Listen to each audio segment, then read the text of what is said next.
Hey, how's it going? Welcome to the first episode of My Swim TV. My name is Chris, and I'll be your coach on this wonderful pool deck. So, why should you watch? Well, guess what? I was a swim coach for over 10 years with various teams, several of them called the Martins, and have offered a lot of advice over the years, a lot of coaching.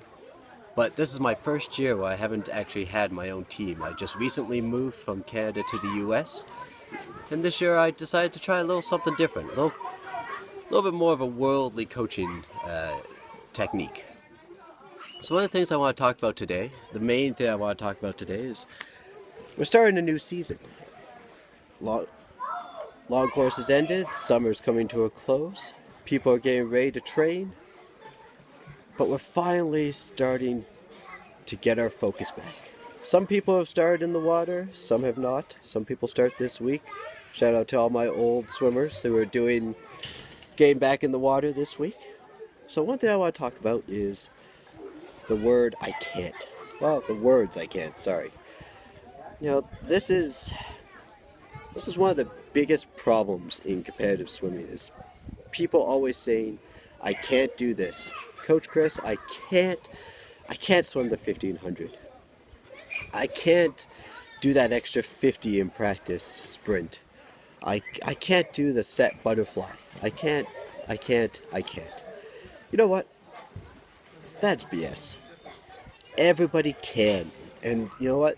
This season, let's make it about I can.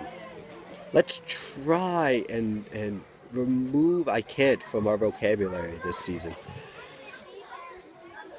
There's moments that are going to get tough, and swimming's about the mental game.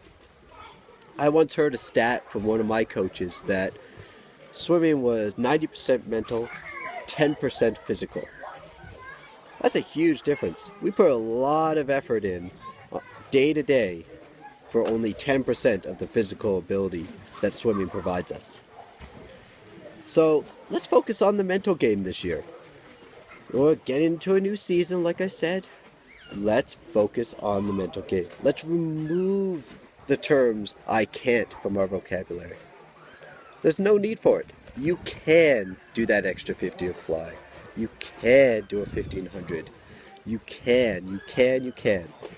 I once had a swimmer who told me, Coach, I can't swim the 1500. I just can't do it. It's too long. It's too hard. And this swimmer was an amazing distance freestyler. I saw it in every practice. We'd been training the distance freestyle, so she could do it.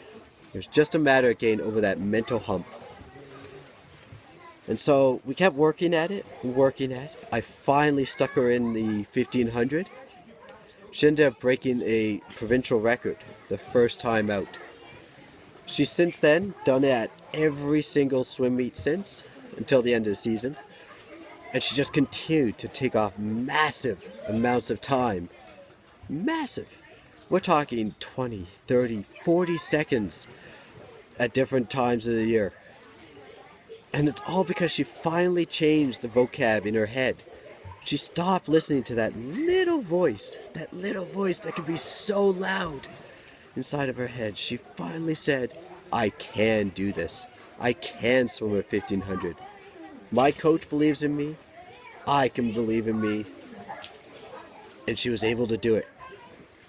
Like I said, it's 90% mental, 10% physical. It really doesn't matter whether you're the biggest guy or the biggest girl, the strongest swimmer. If you mentally think that you can beat the person next to you, no matter what lane you're swimming in, you can do that.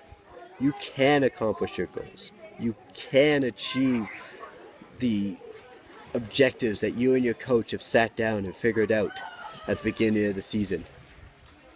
Or maybe you haven't set your goals yet. Maybe you and your coach are still figuring it out. Why not set a goal that you would most likely not do? Maybe you're a sprinter. Set your goal for accomplishing middle distance this year. Maybe that's what you need to do. Don't focus on times. Don't focus on placements or breaking records. Focus on things of saying, I can do this. For me, I was never a strong butterflyer when I swam. That seems like so long ago. But I kept working at it and working at it and working at it. Now in my IM, my strongest stroke is my butterfly. I'm able to go out strong without getting tired and then hold it in my backstroke and my breast. My breaststroke was always my strongest stroke. This took a lot of mental game that I never thought I would be able to do. And I've seen it with other swimmers. I've seen it from ages 6 till 30. You know, you've got to get over those mental humps. So my thing for you this year is don't focus on what you can't do. In fact, remove that term immediately from your vocabulary. Let's focus on what we can do, which is everything. So, the next time your coach says, hey, let's add an extra 50 to this set, you might be tired, you might be hurting, but you know what? You can do it.